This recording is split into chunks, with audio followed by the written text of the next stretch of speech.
1 Pedro capítulo 5, versículo 5 diz: semelhantemente vós, jovens, sede sujeitos, humildes aos anciões, se submetam aos mais velhos, e sede todos sujeitos uns aos outros, e revestivos de humildade. Repete comigo: revestivos de humildade.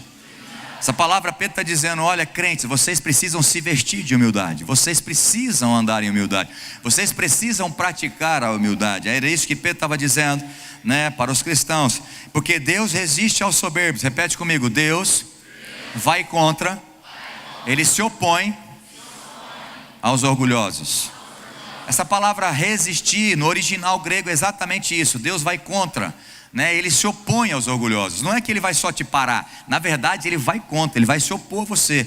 Então Deus resiste aos soberbos, mas dá graça aos humildes. Você pode dizer amém? E aí o versículo 6, Pedro diz: humilhai-vos. Repete comigo: humilhai-vos. Quem tem que humilhar é você. É isso que Pedro está dizendo. Vocês precisam se humilhar.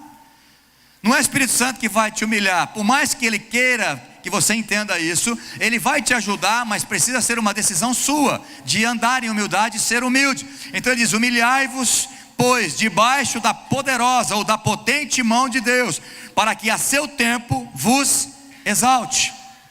Tiago capítulo 4, versículo 6, nós falamos domingo passado, usamos esse texto também, porque ele dá maior graça, pelo que diz: Deus resiste, se opõe aos soberbos, mas dá graça. Repete comigo: dá graça aos humildes.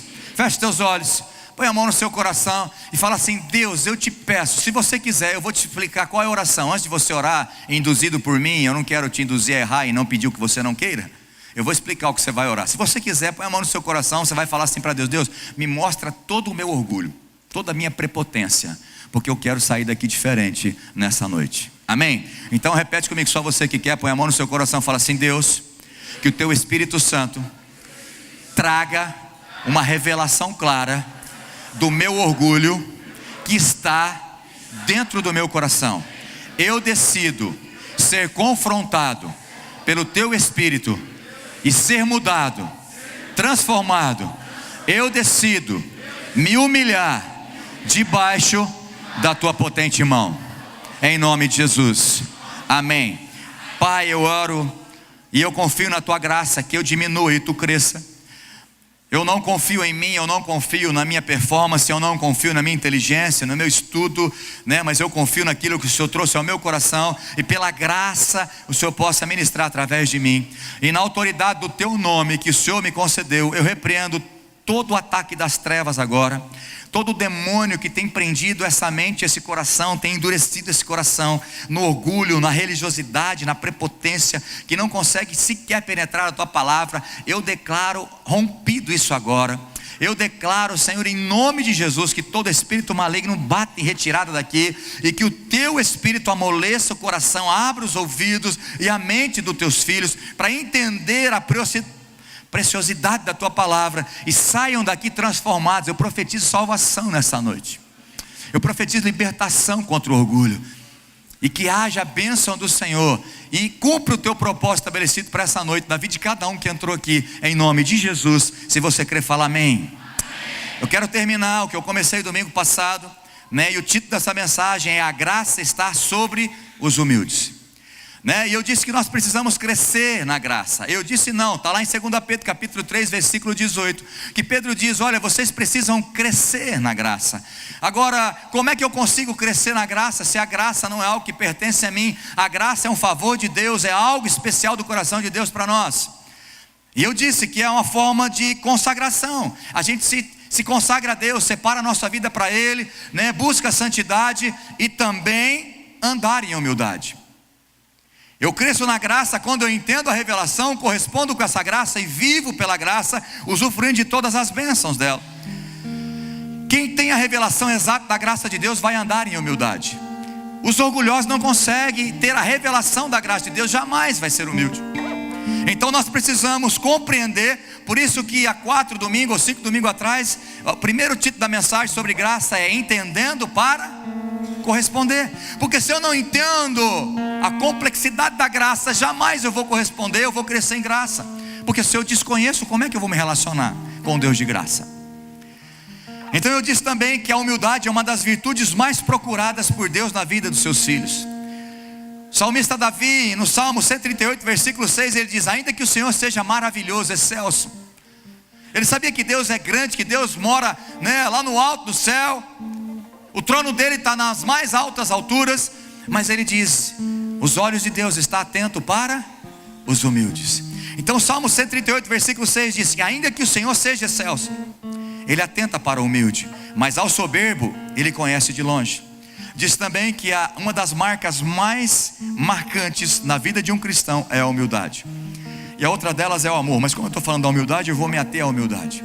A humildade é uma das grandes marcas para mostrar se você é um cristão ou não. E nós falamos domingo passado, eu não falei da humildade, eu quero falar hoje. Nós falamos domingo passado do que é, o que não é humildade. O oposto da humildade, que é o orgulho, a prepotência, a vaidade, o nariz empinado. E o orgulho é um sentimento de prazer, de grande satisfação com o próprio valor, com a própria honra, um sentimento egoísta, arrogância e soberba. E outra definição que eu falei domingo passado é que orgulho é ter um senso exagerado da sua própria importância e uma preocupação egoísta com seus próprios direitos. O orgulho foi o primeiro pecado do universo. E quem originou, o originador do orgulho, chama-se Satanás, Lúcifer. Isaías capítulo 14, versículo 13 e 14 fica bem claro. Lúcifer foi um anjo de luz criado por Deus para ser um dos ministros na hierarquia, talvez um dos maiores na hierarquia angelical.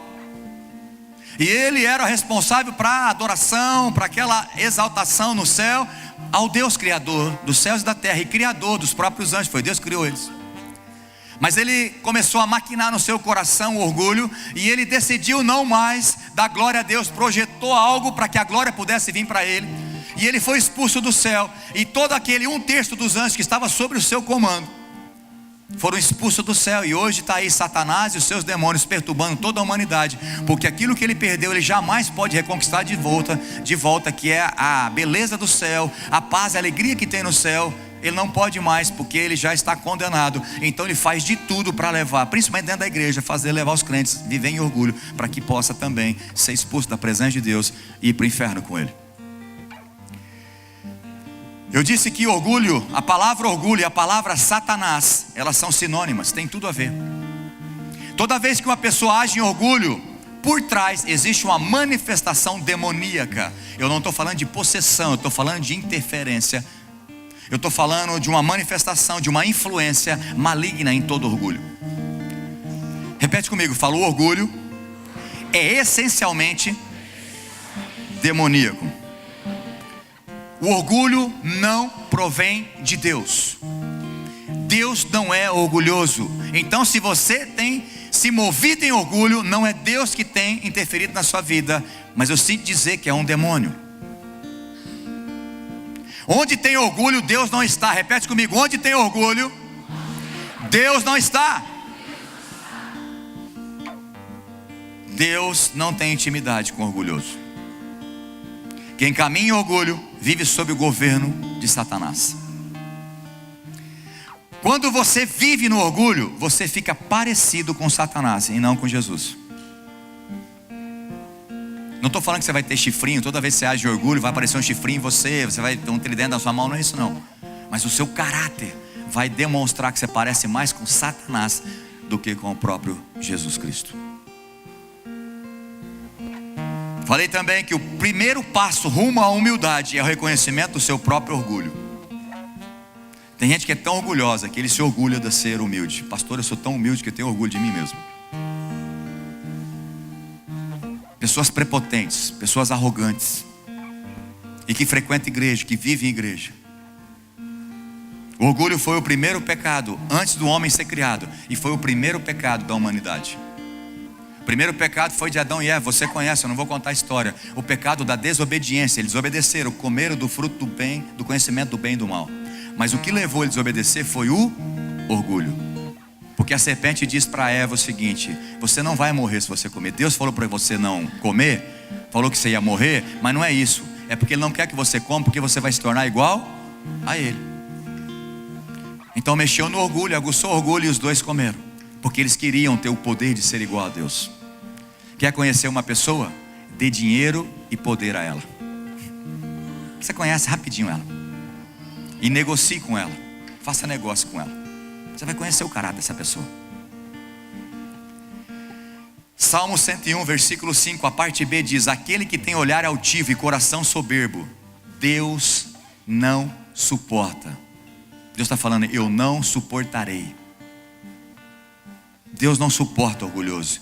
Provérbios 29, 23 diz: a soberba do homem o abaterá, mas o humilde de espírito obterá honra. Aleluia.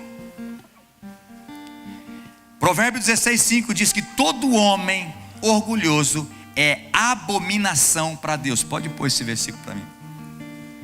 Vamos ler junto? Fala, todo homem, inclusive Joe. Isso, você, Joe, me. Todo homem arrogante é abominação ao Senhor. Se você é arrogante, prepotente, orgulhoso, Deus abomina você. Pastor, mas Deus não é amor? É, mas Ele não suporta o orgulhoso. Não suporta, irmão.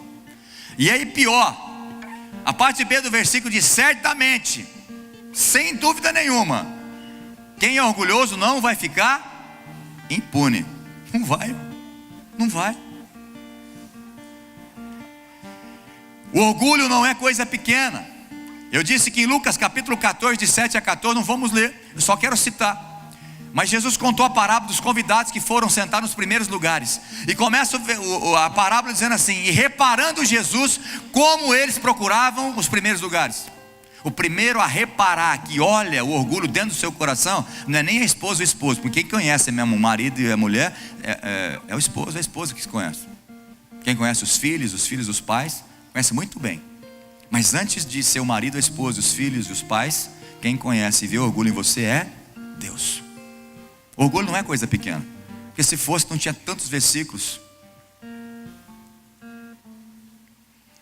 Disse também que o orgulho e a soberba é um problema tão sério, é tão profundo, é tão demoníaco, é tão degradante para a raça humana,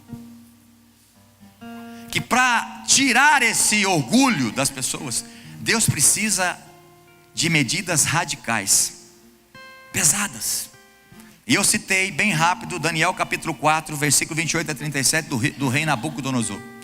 O rei Nabucodonosor começou a se gloriar das construções, daquilo que ele tinha feito lá na Babilônia. Imediatamente uma voz do céu diz: hoje eu estou tirando, você vai viver como bicho. A Bíblia diz que cresceu os pelos, as unhas dele pareciam um lobisomem. Ele passou 7 tempos ou 7 anos, eu não sei esses 7 tempos o que significa, se é 7 anos ou não. Algumas versões traz 7 anos, comendo capim, igual boi, igual animal. Mas depois desse tempo, ele caiu em si. Deus deu a chance para ele se arrepender. Ele se arrependeu profundamente, glorificou e exaltou o Deus do céu. Ele diz: o Deus do céu, ele pode abater, humilhar e exaltar quem ele quer. E Deus, que é amoroso e bondoso, restaurou o trono dele, e a glória dele foi maior que era antes, porque ele quebrou o orgulho. Falei em Atos capítulo 12, 21 a 23, Herodes saiu, o rei saiu para falar com o povo. E quando ele começou a falar com o povo daí começou a gritar: é voz de Deus, não é homem que está falando, não é Herodes, mas é um Deus que está falando. E a Bíblia diz, porque ele não deu glória a Deus, porque ele não impediu que o povo começasse a falar que ele era Deus, a Bíblia diz que ele morreu, expirou e foi comido de verme. Eu não sei se esses versículos se mexem com você ou não. Eu não consigo entender como o crente não se preocupa com orgulho. Acha que orgulho não é um pecadinho pequeno, bobo, sem graça, que não vai ter consequências. Irmão, é terrível o orgulho, terrível, terrível, terrível. Falei também do rei Uzias. O rei Uzias, irmãos, ele começou debaixo de submissão do profeta, e a Bíblia diz que enquanto ele temia, enquanto ele obedecia o Senhor e seguia os caminhos do Senhor, Deus o exaltou soberanamente. Ele foi um dos grandes reis abaixo de Davi, talvez um dos maiores no conceito do povo. Muitas vitórias, armas de guerra, uma inteligência. Deus o capacitou, Deus o exaltou. Mas a Bíblia diz que quando ele já era grande e conhecido, a sua fama, entrou orgulho no coração. Ele deixou de submeter. E a Bíblia diz que ele foi fazer algo que o rei não deveria fazer, que tomar lugar de sacerdote. E os sacerdotes repreenderam, ele falou: você não pode fazer isso. Ele falou: eu sou rei, eu faço o que eu quero. O orgulho entrou no coração dele. E a Bíblia diz que ele se tornou imediatamente um leproso. E a lepra é um sinal de pecado, de castigo de Deus. Era para terminar muito bem, mas terminou leproso. Começou tão bem, mas o orgulho o condenou a essa lepra. Repete comigo: o orgulho provém da falta de temor de Deus. Se eu perguntasse aqui, quem teme a Deus? Pastor, o que é temor? No nosso português essa palavra vai ser medo, um horror. Mas eu entendo o temor que é um medo muito grande de desagradar o coração de Deus, de errar contra Deus. Não é um medo simplesmente por consequências desastrosas dos nossos erros, mas um temor diante de Deus, da santidade dele, do caráter de Deus, de não querer desagradá-lo. Eu acredito que se eu perguntasse, todo mundo teme a Deus aqui, todo mundo ia falar que teme a Deus. Mas se você é orgulhoso, está faltando temor, porque Provérbios 8,13 diz: o temor do Senhor consiste em aborrecer o mal, a soberba e a arrogância. Quem teme a Deus, ele vai tirar o orgulho e a soberba do seu coração, ele vai andar em humildade. Eu disse também que Provérbios 16,18 diz que a desgraça está a um passo do orgulho.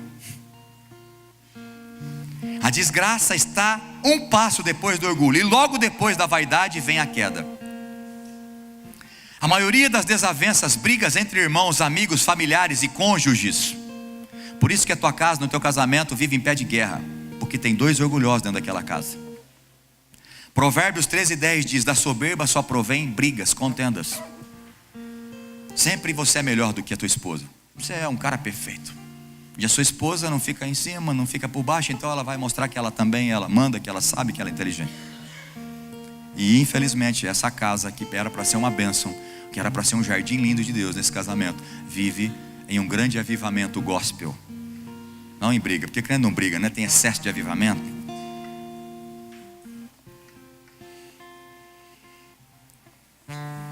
Repete comigo: todo crente precisa ser humilde. Irmãos, o orgulho faz cada coisa, das quais trarão consequências terríveis para a sua vida. Terríveis. Como qualquer outro pecado que requer justiça, o orgulho carrega em si o julgamento. Porque o que eu tenho entendido é que o pecado do orgulho não está sendo muito pregado, né? E a gente vai pesquisar, talvez nos últimos 10 anos, não sei, mas aí não consegue ouvir muita pregação sobre orgulho. Combatendo o orgulho, se preocupando que isso é abominação para o Senhor. E o crente, ele acha que orgulho é uma coisa bobinha. Não tem problema. O problema é adulterar, o problema é ser infiel, o problema é roubar, o problema é matar, ser um assassino. São esses os problemas maiores que Deus condena. Não, irmão, não se engane. A soberba é tão ruim quanto qualquer outro pecado. E ele carrega sobre si o julgamento. Lembra que nós lemos ali: todo orgulhoso Deus abomina, e certamente não ficará impune. Vai ter consequências sérias do teu orgulho, como teve aqui do Nabucodonosor, como teve Uzias, né? Como teve Saul, como teve vários exemplos na Bíblia. O orgulho está para a alma como o câncer maligno está para o corpo. Presta atenção no que eu estou dizendo. O que quando constata um câncer em alguém, num ser humano, um câncer maligno, o que o câncer maligno vai fazer para o corpo dessa pessoa? Destruir. Não é isso que a câncer faz nas células? O orgulho faz a mesma coisa na alma do orgulhoso. Ele é como um câncer maligno. Ele vai corroer você por dentro. Lembra que eu falei que o câncer é como um corrosivo? Que ele vai, se você não tirar, ele vai corroer você até a morte.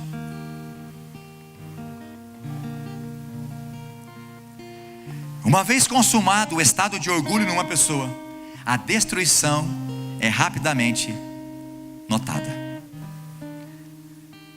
Quando a pessoa começa a agir em orgulho, ele pode ser pastor, pode ser bispo, pode ser apóstolo, pode ser arcanjo, semi-anjo, pode ser patriarca, o nome que era dar, que as pessoas agora estão inventando um monte de título para homens. Pode ser quem for. Quando o estado de orgulho começa a agir na vida dessa pessoa, você pode esperar que o próximo passo é a queda. O orgulho sempre levará a pessoa à queda. O final do orgulho nunca vai ser bênção, vai ser queda, desastre. E tem muitos crentes legalistas que vivem pela lei do merecimento. Você que nasceu no lar evangélico, sempre foi na igreja, você acha que você merece a bênção do Senhor. Eu estou falando de algo que eu vivi, irmão. Porque eu ia na igreja, porque eu trabalhava na igreja, eu servi desde criança, sempre. Então eu achava que eu merecia as bênçãos do Senhor. Infelizmente tem muita gente na igreja assim, que ele ora, que ele até vai na igreja, que ele até dá o dízimo, que ele até faz isso, faz, porque ele fazendo isso, Deus vai abençoar. Eu quero dizer para você que não é assim que Deus te abençoa. Ele te abençoa pela graça dele. Você não merece, mas o favor dele está sobre a sua vida, a bênção dele está sobre você. Mas os legalistas que vivem pela lei do merecimento tendem a ser orgulhosos, porque pensam que as bênçãos são fruto do seu esforço. E eles passam a julgar as outras pessoas menos abençoadas, porque ele merece, os outros não estão merecendo. Então quando uma pessoa está sofrendo, quando uma pessoa está tendo problema financeiro, aí você ora e parece que nada muda, aí você fala, essa pessoa está em pecado. Quantos amigos de Jó tem aqui? A tendência é a gente logo já rotular essa pessoa, está em pecado, por isso está sofrendo esse tanto. Os legalistas são assim. Os legalistas são orgulhosos. Foi por isso que Deus combateu pesadamente os fariseus. Pegou pesado com eles. Mas eu quero que você entenda que muitos cristãos, ou alguns cristãos, têm destruído a sua própria vida, destruído o seu casamento, destruído pessoas próximas, filhos, simplesmente por não se humilharem, por não pedir perdão, reconhecer todos os seus erros, pedir perdão para Deus e para quem quer que seja. E a pessoa mantém aquele. Por isso que tem famílias que hoje estão destruídas.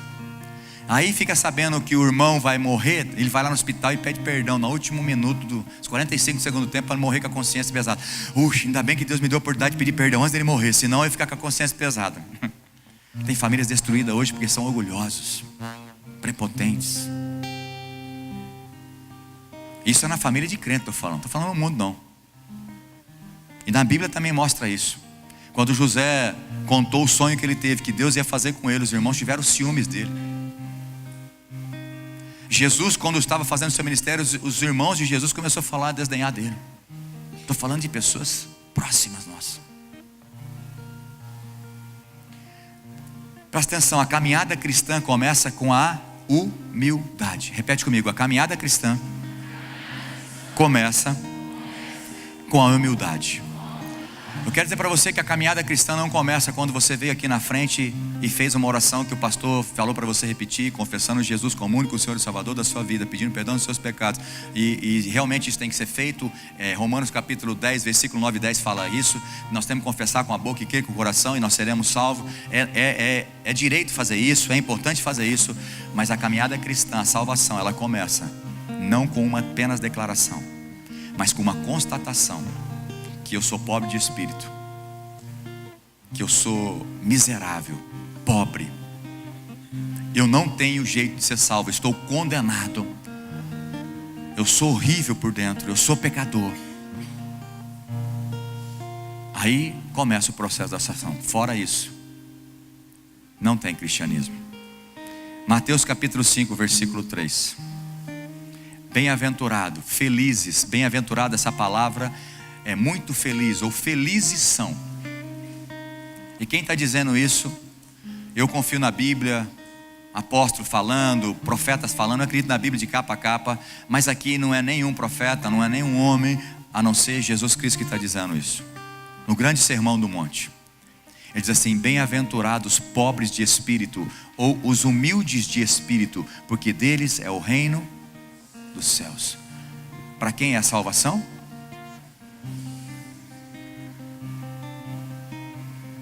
Aqui nesse culto, Deus te trouxe aqui, presta atenção, escuta aqui por favor. É muito importante que eu vou falar para todos aqui. Você, não adianta nada, presta atenção, não adianta nada você reconhecer a necessidade de salvação sem se render e se humilhar completamente nas mãos do Senhor. Aqui todo mundo que está na igreja, todos vocês, desde que está lá fora, E até aqui, nossa irmã tocando violão. Todos nós estamos aqui porque nós temos a consciência que nós necessitamos de salvação. Você só está vindo na igreja, você só vem à igreja, domingo após domingo, falta um de vez em quando, porque tem coisa mais importante para você fazer, mas você vem na igreja, e vai na célula, e vem na reunião de oração, porque você tem a necessidade, o ser humano tem a necessidade de salvação. Nós precisamos de algo superior de Deus para ser salvo. Mas eu quero dizer para você que não basta reconhecer a necessidade de salvação. Você precisa se render. Você precisa entender que você é pobre de espírito. E essa palavra humilde no original é pobre, indigente, sem condição nenhuma. Ou seja, não tem salvação para aqueles que não reconhecem a sua podridão espiritual. Que não tem como você ser salvo.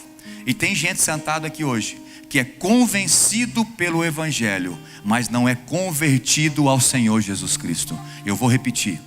Tem gente sentado aqui hoje, e não é pouco, alguns, que Deus me fala, que Deus está te dando a oportunidade, por isso você está aqui hoje escutando essa palavra, para sair dos convencidos, para entrar nos convertidos, nos filhos de Deus. Muitos de vocês reconhecem a necessidade de ser salvo.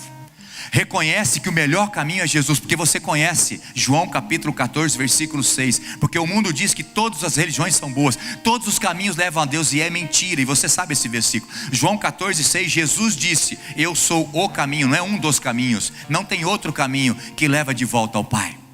Ele é o único, repete comigo, o único. Então você já sabe disso. Então, porque você já sabe disso e tem um vazio de você, você procurou Deus. Você veio nessa igreja, você está frequentando essa igreja porque aqui Jesus está. E você começou certo, procurando em quem pode salvar, porque o único que pode salvar é Jesus. Mas o problema é que muitos estão igual o jovem rico. O jovem rico reconheceu a necessidade de salvação e ele foi até a pessoa certa. Ele foi a quem? Para que ele foi perguntar como tinha que ser salvo? Para Jesus. Ele foi para a pessoa certa. E tem muita gente que está indo atrás da pessoa certa, mas não se rendeu completamente aos pés de Jesus. Não reconheceu a sua podridão espiritual. Não é humilde o suficiente para negar-se a si mesmo. E por isso são convencidos e não são convertidos. Não importa se você tem 20, 30, 40, 50 anos de igreja. O que você precisa é ser convertido. É por isso que você é frio na fé, meu irmão. É por isso que os planos e propósitos de Deus não cumprem. Você não deslancha na fé. Você não deixa cumprir o propósito de Deus, porque você foi convencido pela necessidade de salvação e foi até em busca da pessoa certa, que é Jesus, mas não se rendeu completamente a Ele. O jovem rico chegou e perguntou para Jesus: Jesus, o que eu preciso fazer para ser salvo? Ele foi fazer a pergunta certa, ele foi para a pessoa certa. Havia uma inteligência nele, uma necessidade de salvação. Todos os homens têm essa necessidade dentro de si. Por isso que está todo mundo procurando todo tipo de religião. Ele aceita qualquer coisa. Mas esse jovem sabia que o único que poderia salvar é Jesus. Então ele foi até Jesus e perguntou: o que eu faço para ser salvo? Jesus falou: você tem que guardar os mandamentos, tem que fazer isso. Ele falou, já interrompeu Jesus, falou: eu já faço tudo isso aí. Ou seja, eu sou bom. Tudo que tem que fazer na igreja, que me fala, eu estou fazendo. Eu oro, eu faço isso, eu honro pai e mãe, não sei o que. Ele falou: é verdade, meu filho, é verdade. Só uma coisa falta para você ser salvo: trocar o seu Deus. Vende tudo que você tem, dá aos pobres e me segue. Sem humildade, sem negar a si mesmo, não tem cristianismo. Foi por isso que Jesus disse: quem quer vir após mim? Quem quer vir após mim? Jesus disse: negue. O que é negar a si mesmo? Humilhação total. Negar-se a si mesmo é falar: Deus, não é a minha vontade, mas é a sua. Então presta atenção, irmãos. Deus está dando oportunidade e chance para algumas pessoas nessa noite, verdadeiramente, do processo da salvação começar hoje na tua vida, para que os planos e propósitos de Deus se cumpram na sua vida. Muitos convencidos que precisam de salvação estão até buscando na pessoa certa, Jesus Cristo, o único que pode salvar, mas infelizmente não tem a coragem, ou o orgulho está impedindo de você se humilhar, ajoelhar e falar: Deus, tenha misericórdia de mim, sou pecador, eu não mereço a salvação, mas a tua graça está sobre a minha vida. Eu sei que eu posso confiar na tua graça, por isso eu peço perdão das minhas mazelas, dos meus pecados, da minha condição podre diante do Senhor, de um Deus santo. E eu tomo sobre mim agora a tua santidade, a tua justiça. Eu confesso o Senhor como único Senhor e Salvador da sua vida. Tem muitos que abandonaram aqui em banda, candomblé, demônios, fazendo trabalho encruzilhada, pagando para fazer. Muitos deixaram, outros deixaram as imagens, queimaram imagens e estão seguindo Jesus, mas não se converteram. Deixaram aquele caminho porque entendeu que aquilo não é de Deus e a salvação é só em Cristo. Ok, mas não adianta só isso. Tem que fazer uma oração de arrependimento, falando: eu não sou nada, eu sou pobre de espírito, eu sou indigente espiritual, eu sou necessitado espiritual, eu não tenho nada para te oferecer, eu estou morto nos meus delitos e pecados, mas a graça de Deus está sobre mim. Aí começa a tua salvação. Tem gente que é tão orgulhoso, que trabalha por uma causa, a vida dele é por uma causa. Ele faz tudo e com todos, ele passa por cima de todos, por um objetivo na sua vida, mas nunca se dobrou diante de Deus e buscou Deus em primeiro lugar. Vai dando cabeçada, vai ficar dando cabeçada a vida toda. Então não adianta a pessoa reconhecer a sua necessidade de salvação sem render-se totalmente em Deus. Para seguir Jesus é preciso ser humilde para negar a si mesmo. Alguns na igreja decidiu por Cristo, mas não negaram a si mesmo. Existem pessoas orgulhosas sentadas aqui dentro, que eles pegam a mensagem que o pastor está pregando e só aplica aquilo que convém para ela. Não, pastor, eu tenho revelação, Deus fala comigo, fica tranquilo, né? As outras partes aí eu entendo diferente do senhor. Irmão, eu estou falando pela Bíblia. A maioria das vezes, quem está aqui já há 9 anos, que nós estamos como igreja, 9 anos e meio, a gente tenta pregar, não só eu, como os pastores que sobem aqui, é tudo base bíblica, a gente dá versículo em cima de versículo. Você não tem o direito de achar: não, pastor, mas tem interpretação diferente. Irmão, para com isso. É só orgulhoso que fica assim. O humilde fala: Deus, eu aceito a tua palavra, o que não for, o Senhor me mostra, mas eu me submeto. Eu vou dar outra coisa. Sabe por que você não submete à liderança? Você não está em célula, você não submete ao teu líder de célula, ao seu pastor? Porque você é rebelde? Porque você é orgulhoso. Só os humildes conseguem ficar em submissão. Se você é uma das pessoas que tem dificuldade: não, pastor, não é que eu tenho dificuldade, eu só não gosto que as pessoas ficam falando na minha vida. Exatamente, você é orgulhoso, que só cresce quem está debaixo de outro. Quem submete aí.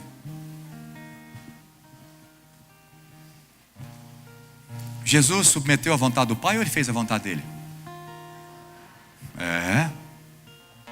E Jesus era Deus, mas ele se esvaziou, ele abriu mão. E você não é nada, não é Deus, e quer achar que é Deus. Impressionante como as coisas são diferentes.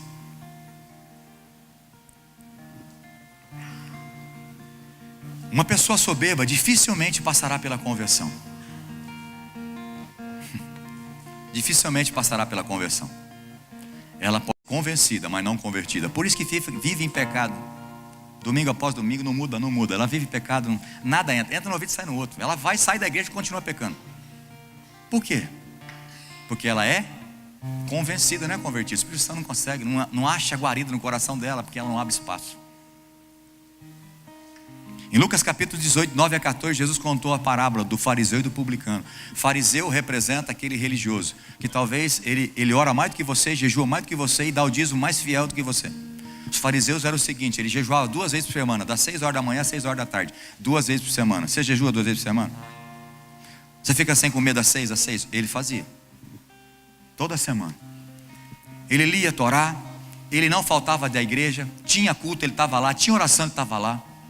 Ele dava dízimo de tudo que ele recebia, inclusive até de semente. Ele contava quantas sementes, quantos grãos, ele dava dízimo. Oferta era exemplar. E do outro lado é o publicano. O publicano representava para os cristãos, para os judeus, ladrão. Ele era ladrão, ele roubava do imposto, cobrava mais. E subiu, Jesus conta que os dois subiram para orar. Irmão, se a gente pode falar que Jesus, como é que fala? Dá um tapa de pelica, que fala, né? Ele contou essa parábola para eles. E aí subiu para orar. E o fariseu batia no peito e dizia: eu não sou como esses pecadores, eu não sou igual meu marido, eu não sou igual minha esposa, eu não sou igual esses crentes. Ah não, eu sou diferente. E começa a comparar com os outros. Eu não sou, eu sou isso, eu sou aquilo. Esse aí é o orgulhoso. Aí depois o publicano foi orar. O publicano não ousava nem olhar para o céu. Tamanha a sua humildade, e ele reconhecendo a sua condição de pobreza, de pecado, de sujo. Ele tinha até vergonha de olhar para o céu para conversar com Deus, mas ele orou e disse: "Se propício a mim, Deus, ou seja, me perdoa dos meus pecados." Aí Jesus disse: "Quem desceu justificado para sua casa?" Na minha visão e na sua, é aquele que ora, aquele que dá dízimo, aquele que dá oferta, aquele que jejua. É ou não é? Mas para Deus ele vê o coração. Ele falou: ele desceu justificado para a sua casa, o publicano. E justificado não é abençoado. Essa palavra justificado é salvo. A justificação é limpar o nome. É muito sério isso. A salvação é para os humildes. Os humildes se apossam da salvação pela fé. Os prepotentes são convencidos. Orgulhosos são convencidos, mas não são convertidos.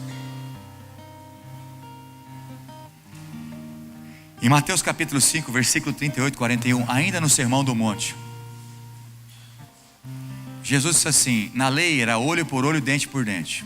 Se alguém te dá um tapa na face, na lei, você vira do outro lado, já emenda e já devolve. Pá! Era assim na lei. Agora, na graça, você é convertido? O que você tem que fazer? Fecha a mão, porque com a mão aberta é ruim. Então já dá no queixo, um vale tudo, já derruba na ponta do queixo, já derruba e pronto. Não, dá outra face. Tem crente convertido aqui? Pastor, a interpretação é diferente. Irmão, não estou falando que você... Irmão, bate aqui que agora eu sou crente. Agora bate de novo, porque agora eu sou crente. Não estou falando isso não. Estou falando que é diferente. O crente é humilde. O convertido, ele é humilde. É o seguinte: se alguém te pedir a tua túnica, dá também a capa para ele. Faz mais do que você precisa. Porque Jesus é o seguinte: se a tua justiça não exceder em muito a dos fariseus, vocês não é crente coisa nenhuma. Porque os fariseus andavam na justiça, mas era prepotência. Eles faziam isso para ganhar a bênção de Deus. Não para aí o versículo não. Ele disse: se alguém exigir andar 1 milha, vai com ele mais 2 milhas, irmão. É fácil ser crente convertido? Você é um crente convertido? Você é crente? Você é cristão?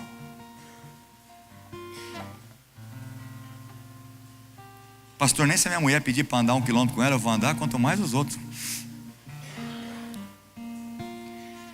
Eu quero dizer para você que a humildade vai te livrar de sérios problemas e até da morte. 2 Reis, capítulo 1, versículo de 9 a 16. A gente vê uma história do profeta Elias com o rei Acasias. O rei, se eu não me engano, da tribo de Judá. A Bíblia diz, no começo do capítulo 1 de 2 Reis, diz que ele caiu, ele estava num lugar mais alto, e ele caiu da grade. Não sei se as grades passavam alguém, mas eu sei que a Bíblia fala que ele caiu e ele adoeceu, ele foi para a cama, né? A Bíblia diz que subiu a cama, enfermo, doente. E aí, em vez dele buscar um profeta, buscar a Deus, para que Deus pudesse curá-lo, ele foi atrás de consultar um Deus de Ecrom, que chama Baal Zebub, ou Baal Zebu. O profeta Elias soube que o rei, em vez de consultar a Deus, foi consultar um Deus estranho. O profeta Elias falou para o mensageiro do rei: fala para ele que dessa cama ele não levanta mais, ou seja, ele vai morrer com essa enfermidade. Aí o rei ficou nervoso. Quem foi que falou isso? Um tal de... Não falou o nome. Falou, ele estava vestido com a roupa assim, não sei o que. Falou, eu já sei, é o Elias. Vai atrás dele. Mandou um soldado com 50, um comandante com 50 soldados. E a Bíblia diz que ele foi no alto, porque Elias estava no monte. E foi esse comandante com 50 soldados. E chegou lá, falou: homem de Deus, o rei está te chamando, é para você ir agora. Elias falou: se eu sou homem de Deus, que desça fogo do céu. Como é que é o barulho do fogo mesmo? É isso aí. Aqui tem sonoplastia aqui na mensagem. Na hora, é assim, espetinho, queimou tudo, sobrou nenhum. Aí o rei ficou sabendo dessa notícia e falou: manda o outro comandante, mais 50 agora, mas com cara de bravo, uns caras do tamanho do braço do Batata, tamanho do Flaubert, e o irmão ali, ó, levanta a mão, irmão, desse tamanho ali, ó. Já manda o mão do lado para o Arthur, para intimidar esse profeta, que ele está pensando o quê? Chegou lá, falou: homem de Deus, é para descer logo que o rei está te chamando. Ele falou: se eu sou homem de Deus, que desça fogo do céu e consuma todos vocês. De novo? Aí, ó, vocês sabem. Aleluia. O que aconteceu? Mais 51 queimado. Mas o rei falou: não, quem que esse Elias pensa que é? Está achando que ele é quem? Mandou, agora nem se compara, não tem nenhum aqui agora. Mandou o Bop que chama a polícia lá. Como é que chama o negócio lá? Como é que chama lá? É isso mesmo, Bop. Manda os mais treinados, que esse Elias agora tem que vir na mar. Aí chegou esse terceiro grupo. Aí o comandante chegou assim, ó. É verdade, está na Bíblia. Ajoelhou diante do profeta e falou: que a minha vida seja preciosa aos teus olhos, os meus soldados também. Não faça o que você fez com os outros, não. Aí o Espírito de Deus falou para Elias: desce com eles, não mata eles não. O orgulhoso certamente morrerá, mas os humildes serão exaltados. Elias desceu com ele. A humildade vai te livrar de muitas coisas, ao passo que o orgulho vai te levar a muitas quedas. 2 Reis capítulo 5 fala de um Naamã, um comandante da Síria. Um cara que eu acho que o jaleco dele, o uniforme dele de soldado, de comandante, não cabia tanta medalha e patente que tinha nesse cara. A Bíblia diz que era um homem valoroso, um homem conceituado, que o rei considerava muito. Naamã, um grande soldado, um grande comandante, porém leproso. Um grande comandante, porém leproso, cheio de condecorações, um currículo invejável, grandes batalhas, grandes vitórias, que o rei da Síria considerava muito esse homem, porém leproso. O leproso tinha que comer separado, fazer as coisas separadas, lavar roupa separado, tudo separado. A lepra era um sinal de castigo de Deus, de pecado na vida daquela pessoa. Só que dentro da casa desse comandante Naamã, a sua mulher tinha uma escrava, que era judia. E falou: minha senhora, se o meu senhor, o Naamã, o meu senhor, meu patrão, soubesse que lá em Israel tem profeta, ele seria curado. Aí a mulher correu e falou: Naamã, lá em Israel você pode ser curado. Esse Naamã chegou diante do rei da Síria. O rei da Síria fez uma carta. Olha a importância desse homem, Naamã. O rei da Síria fez uma carta de próprio punho, bateu o selo, falou: entrega para o rei de Israel. Quando o rei de Israel pegou aquela carta, que o rei estava pedindo para que o rei de Israel curasse Naamã, o rei de Israel desesperou, rasgou suas vestes e começou a desesperar. Ficou louco, falou: o rei da Síria está querendo arrumar um pretexto para guerrear contra mim, como é que eu vou curar Naamã? Aí o profeta Eliseu ficou sabendo do desespero do rei, mandou avisar o rei: avisa o rei, manda ele vir aqui, porque ele vai saber que aqui tem profeta em Israel. E aí desce Naamã, com a sua comitiva, com vários homens, vários soldados, vários empregados. Foi até Eliseu para ser curado da sua lepra. E ele levou consigo 10 talentos de prata. 10 talentos, cada talento vale 30 kg e 400 gramas, que dá mais ou menos 304 quilos. Que fiz uma conta por baixo, a grama da prata mais ou menos R$15, dá 5 milhões e 100 reais de prata para ele.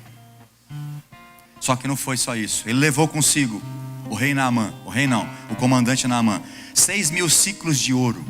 Cada ciclo equivale de 11,4 kg. Mais ou menos 68.400 gramas. Vezes que eu peguei, o senhor Google me falou que a grama mais ou menos hoje está R$132. Dá mais ou menos 9 milhões.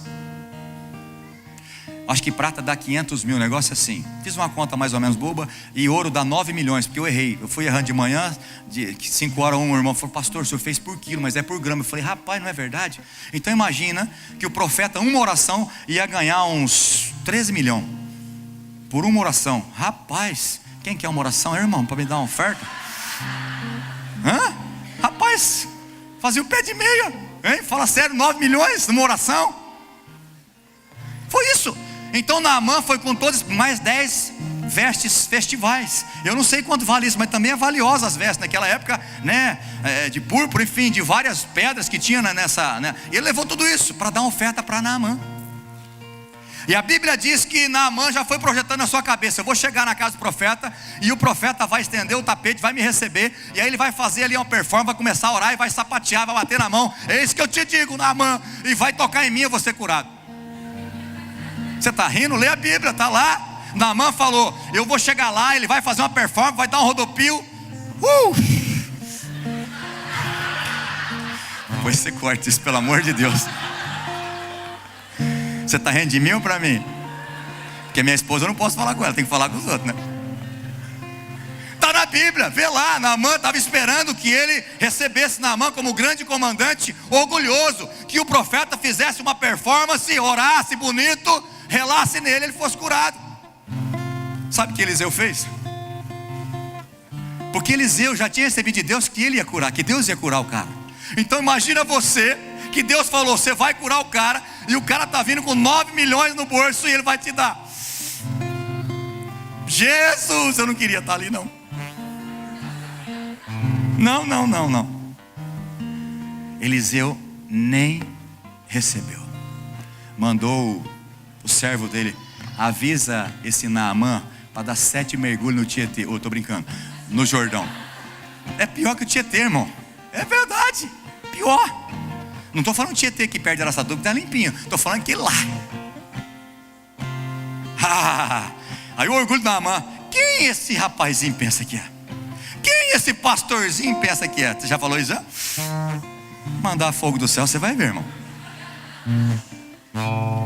A Bíblia diz que Naamã foi desolado, porque o orgulhoso não faz coisa simples. Ele está disposto a pagar, fazer grandes sacrifícios para ser abençoado. Mas a bênção é de graça.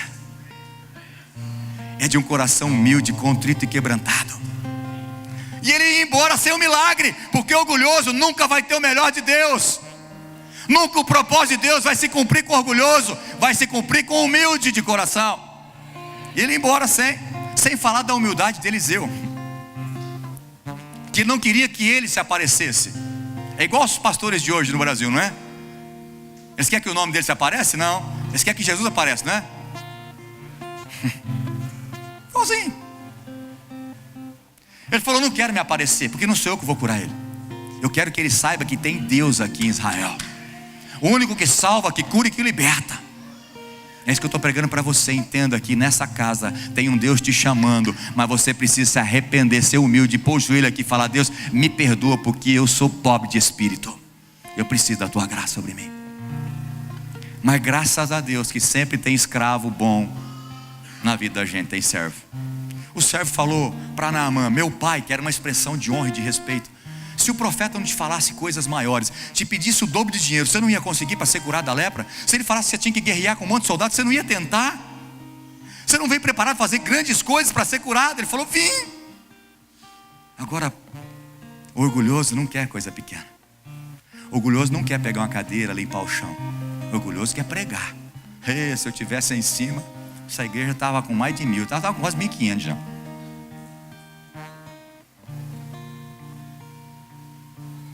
Falou: não, vai lá mergulhar no rio sujo. 7 mergulhos, não só, não é 7. Para afundar o orgulho desse homem, para receber o milagre. Ele falou: é verdade, meu servo, eu vou fazer isso então, eu vou me humilhar. Um mergulho e nada, outro mergulho e nada da lepra sumir. Eu fico imaginando esse homem, se for mentira eu mato esse profeta. E 5, e 6, no 7º, porque a palavra do profeta foi liberada, o milagre aconteceu. Tem profeta nessa casa liberando palavra. Aqueles que crê, recebam a sua salvação. Os planos e propósitos de Deus vai se cumprir na sua vida. Os humildes, repete comigo, os humildes são irresistíveis a Deus. Fala amém. Agora sem eu pedir.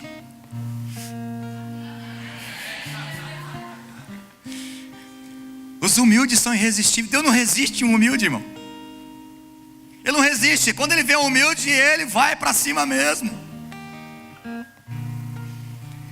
Deus mandou dar um recado para você nessa noite, direto para o teu coração. Quem quer ouvir o recado de Deus? Salmo 57, versículo 15. É para você. É para você. Olha para mim, por favor. Não fique distraído não. Olha para mim aqui. Olha para mim, não distrai não. Olha para mim. Deus me deu isso sexta-feira, essa palavra, e eu chorei muito. Mas muito. E Deus falou: é a minha palavra para a igreja, para os meus filhos, que eu vou levar domingo lá. Receba essa palavra de Deus. Ele diz assim: porque assim diz. Deus está falando desde o começo dessa mensagem, mas uma palavra direta agora para o teu coração. Porque assim diz o alto e o excelso, que habita na eternidade. Em outras versões diz no alto, no mais alto, e cujo nome é santo. Ele diz: num alto e santo lugar habito, e também habito com o contrito e humilde de espírito. Deus é grande, Deus é excelso. O trono dele está acima de tudo. Não conseguimos entender Deus, mas ele está dizendo: avisa o meu povo, eu estou lá no alto, no meu trono, habitando lá, mas eu também quero habitar no coração de todo humilde e contrito de coração. Irmãos, aquilo mexeu de uma tal forma comigo que eu estou sendo chacoalhado por isso há muito tempo. Porque eu falei para Deus: eu decido ser humilde, nem que tiver que passar vergonha, pedir perdão nos meus erros, Deus, mas eu decidi viver em humildade. E Deus falou assim: eu habito com os humildes, eu habito com você. Irmão, veio um choro do profundo do meu ser, né? Nós era uma sexta-feira, um dia de folga nosso, nós íamos programar para sair, um passeio em família.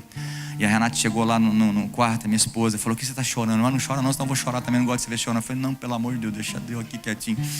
Eu não consegui me controlar, eu queria não estar chorando perto dela, mas o Espírito Santo estava falando comigo profundamente. Eu falei: Deus, eu quero ser esse humilde, eu quero o Senhor habitando em mim.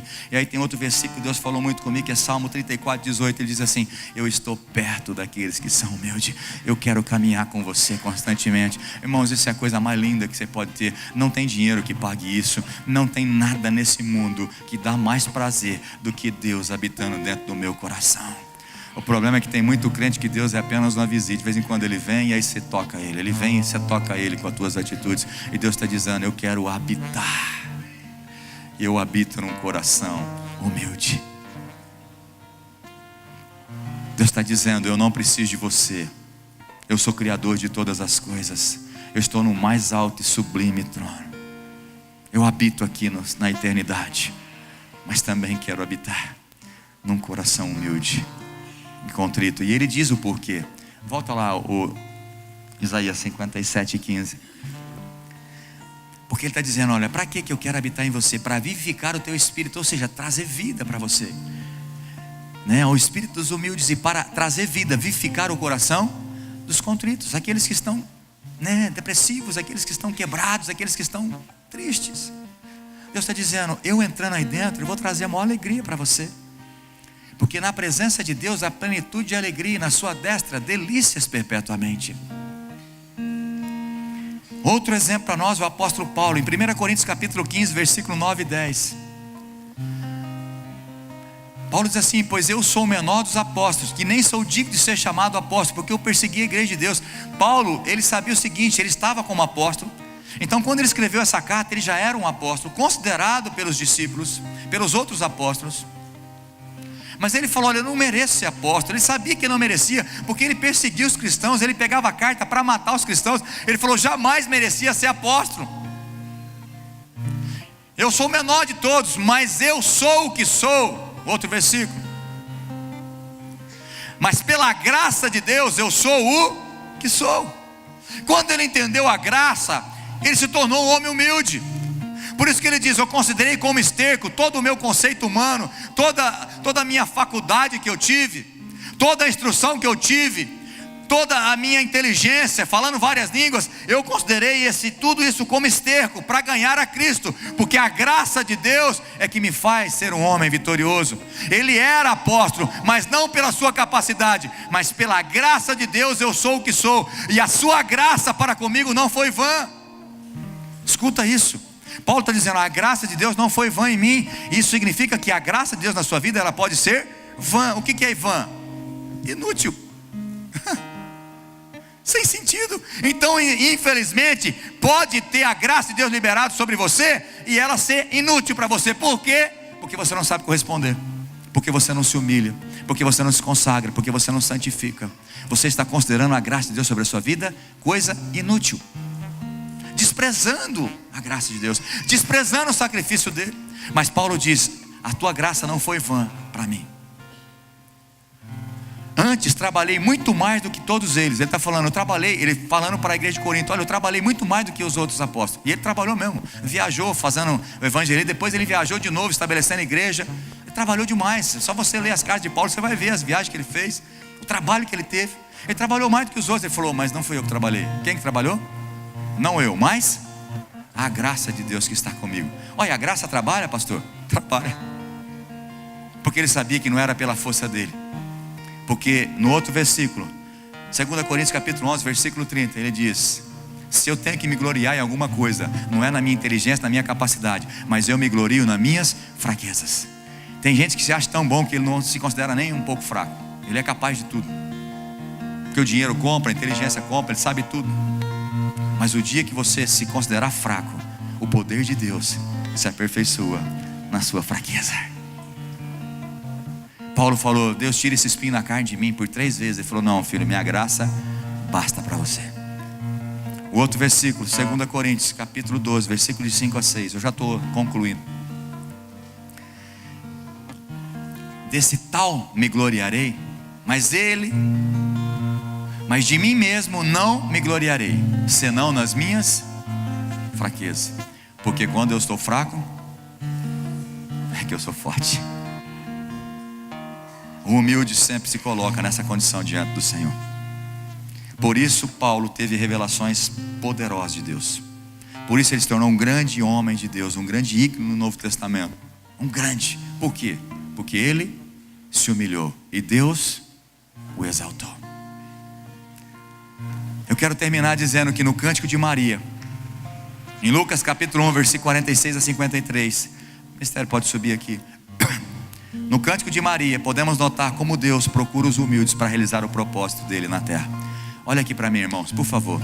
Não fica olhando o ministério lá não, olha para mim. Deus tem um grande propósito. Deus te gerou no ventre da sua mãe com um grande propósito na sua vida. Deus quer te usar de maneira poderosa, mas Ele está procurando os humildes para que o propósito dele se cumpra nessa terra.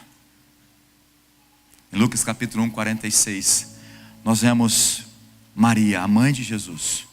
Eu quero que você pare para pensar: por que essa mulher foi escolhida para gerar Jesus através do Espírito Santo?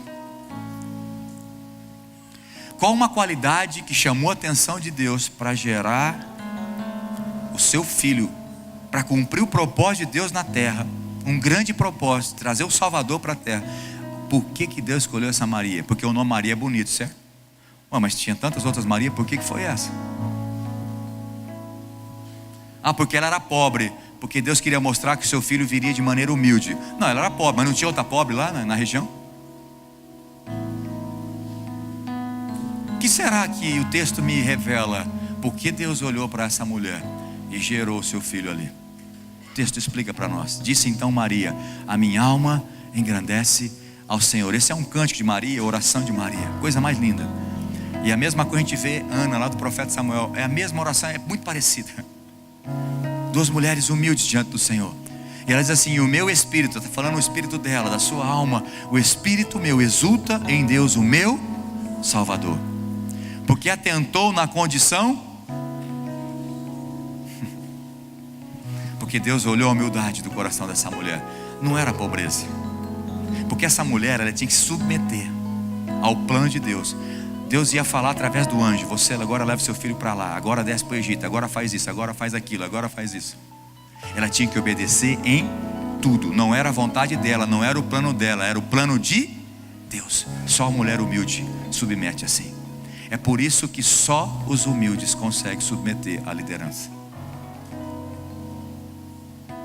Foi por isso que Jesus, Ele disse: eu não faço a minha vontade, tudo que eu faço é segundo a vontade do meu Pai. Ele não veio para fazer a vontade dele. Os humildes sempre se submetem. E Maria submeteu. Desde agora, pois todas as gerações me chamarão muito feliz, bem-aventurada. Não era para adorar Maria, mas ela é considerada uma mulher muito feliz, porque gerou o Salvador.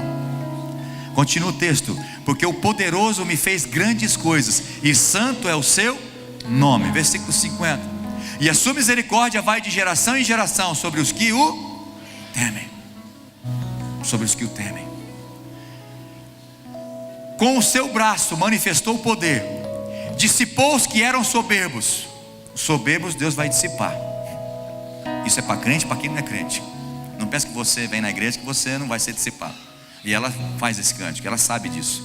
Dissipou aqueles que eram soberbos de pensamento em seus corações. Versículo 52. Depois dos tronos os poderosos, e Deus resiste aos soberbos, mas dá graça aos humildes. O propósito de Deus só vai se cumprir na minha vida na íntegra se eu me humilhar. E hoje eu entendo porque muitas coisas estão acontecendo no nosso ministério, porque nós eu decidi me humilhar diante da potente mão de Deus, porque Ele, no tempo dEle, quando Ele quiser, Ele vai exaltar. Deus tem um grande plano para fazer na sua vida, mas só vai se cumprir o dia que você se humilhar, você for para o pó e reconhecer que Ele é tudo e você é nada. Depois dos tronos os poderosos, elevou os humildes. 53, acho que dá para terminar aí. Os famintos, aqueles que tinham fome, encheu de bens, aqueles que passavam necessidade. E agora os ricos despediu vazio. E geralmente rico é soberbo. Não deveria ser, não é porque o problema não é o dinheiro, o problema é o amor ao dinheiro, o poder que o dinheiro dá para uma pessoa. Porque o dinheiro na mão de uma pessoa de Deus, ela é bênção.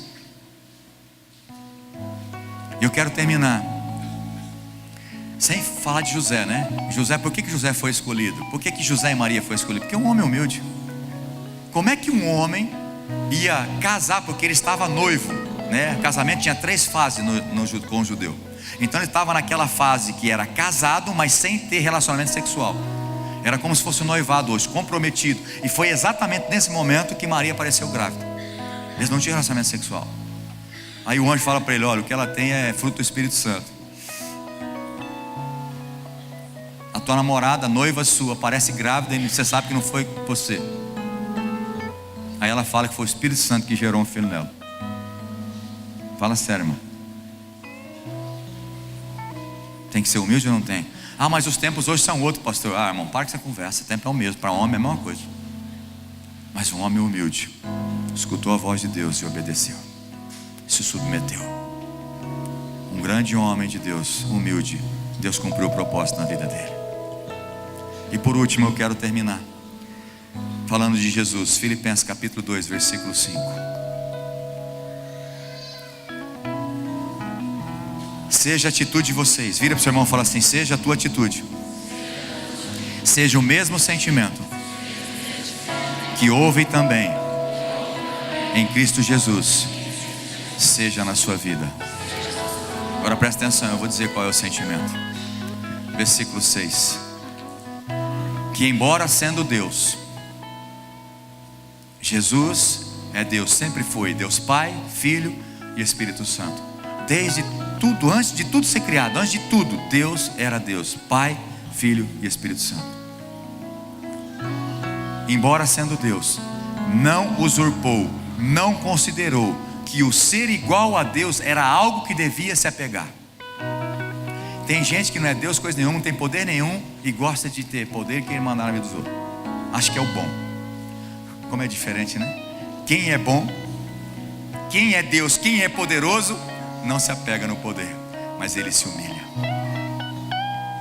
Então esse sentimento tem que ter em mim e você, meu irmão. Esse é o sentimento que Deus espera de todo cristão, que embora sendo Deus, não considerou que o ser igual a Deus era algo que devia se apegar-se. Versículo 7, mas ele se esvaziou-se a si mesmo, vindo a ser escravo, servo, tornando-se semelhante aos homens. Irmão, pensa comigo. Ele deixou toda a glória, ele abriu mão dos tributos que só Deus tem: onisciência, onipresença, onipotência. Eu não sei se foi momentaneamente ou integralmente, mas ele abriu mão, ele se esvaziou. Ele decidiu sofrer como homem, ter fome, ter cansaço, ser perseguido, ser tentado. Ele abriu mão da glória por nós. E você não quer abrir mão dessa petulância sua, dessa arrogância sua? E Paulo está dizendo, esse sentimento tem que estar no crente. O mesmo que houve em Cristo Jesus. Ele foi encontrado em forma humana, humilhou-se, repete comigo, humilhou-se a si mesmo e foi obediente. Quem é obediente é humilde. Quem é humilde obedece. Os arrogantes não obedecem, não segue ordens, não submete a sua vida a líder, não tem cobertura espiritual.